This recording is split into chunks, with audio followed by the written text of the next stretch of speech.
Pengelolaan kualitas air minum adalah serangkaian tindakan yang dilakukan untuk memastikan bahwa air yang dikonsumsi manusia melalui sistem penyediaan air minum aman, sehat, dan memenuhi standar kualitas yang ditetapkan.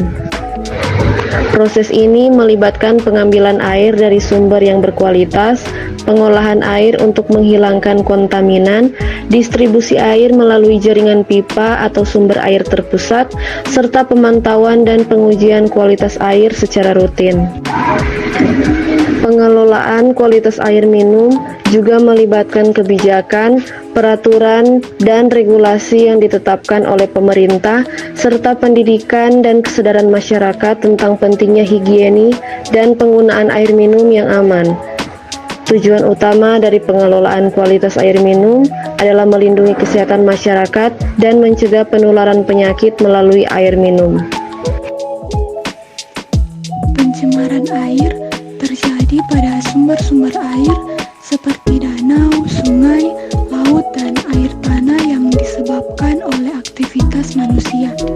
Air dikatakan tercemar jika tidak dapat digunakan sesuai dengan fungsinya. Pencemaran air dapat disebabkan oleh limbah industri, perumahan, pertanian, dan rumah tangga. Air sumur juga sering tercemar oleh aktivitas manusia, seperti yang pertama, penggunaan pupuk yang tidak sesuai, kotoran hewan, herbisida, insektisida, dan pestisida. Yang kedua, sistem tangki septik yang pembangunannya tidak sesuai atau lokasinya kurang dan kurangnya pemeliharaan. Yang ketiga, tangki penyimpanan dan pipa bawah tanah bocor atau tidak terpakai lagi. Yang keempat, air hujan mengalir yang membawa bahan kimia ke air tanah. Yang kelima, pembuangan atau penyimpanan limbah yang tidak sesuai. Dan yang keenam, ceceran atau tumpahan bahan kimia pada lahan industri. Jika manusia minum atau mengkonsumsi air yang tercemar, akan berakibat buruk pada kesehatan. Air yang tercemar dapat menyebabkan penyakit seperti tifus, kolera, hepatitis, dan berbagai penyakit lainnya.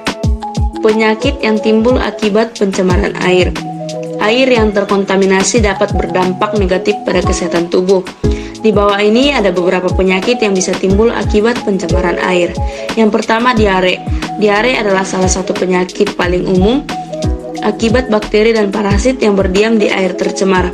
Diare mengakibatkan feses cair yang menyebabkan penderitanya mengalami dehidrasi, bahkan risiko kematian. Yang kedua, demam berdarah. Pencemaran air akibat serangga seperti nyamuk juga bisa membawa akibat berupa penyakit infeksi. Nyamuk demam berdarah biasanya berkembang biak di genangan air bersih dan tempat penampungan air di rumah yang dibiarkan terbuka. Yang ketiga, tipes. Demam tifoid atau tipes juga termasuk penyakit yang muncul akibat pencemaran air. Seseorang dapat terkena tipes jika terpapar air yang mengandung feses dengan bakteri Salmonella typhi. 4. Kolera. Kolera disebabkan oleh bakteri Vibrio chloroae saat Anda mengonsumsi air atau makanan yang terkontaminasi oleh feses orang yang mengidap penyakit ini. 5. Hepatitis A. Hepatitis A disebabkan oleh virus hepatitis yang menyerang hati. Virus juga ditularkan lewat kontak langsung dengan feses dari pengidap. Yang keenam, disentri. Disentri disebabkan oleh bakteri yang masuk dalam mulut melalui air atau makanan yang tercemar. Dan yang ketujuh, ada infeksi mata atau trakoma. Infeksi mata, trakoma adalah penyakit lain yang merupakan akibat dari pencemaran air.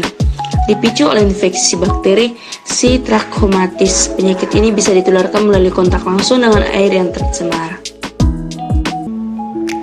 Kualitas air yang buruk juga berdampak langsung pada ketersediaan air secara kuantitas.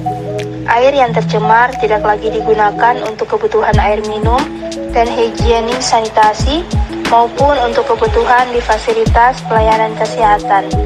Oleh karena itu, kualitas air minum harus diawasi.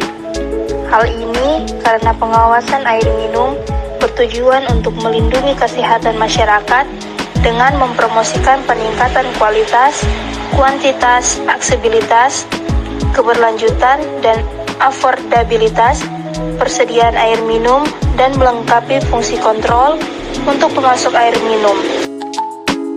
Pengawasan air minum memastikan bahwa kualitas air yang diterima oleh masyarakat aman dan memenuhi target kesehatan yang telah ditentukan sebelumnya. Secara umum, pengawasan kualitas air minum bertujuan meningkatkan kualitas air minum yang aman dan bebas dari cemaran fisik, kimia, dan mikrobiologi, melalui pemantauan dan pengawasan kualitas sarana air minum sesuai dengan Permenkes tentang persyaratan kualitas air minum.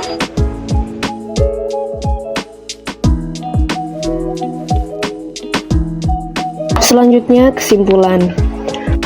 Pengelolaan kualitas air minum adalah serangkaian tindakan yang dilakukan untuk memastikan bahwa air yang dikonsumsi manusia melalui sistem penyediaan air minum aman, sehat, dan memenuhi standar kualitas yang ditetapkan.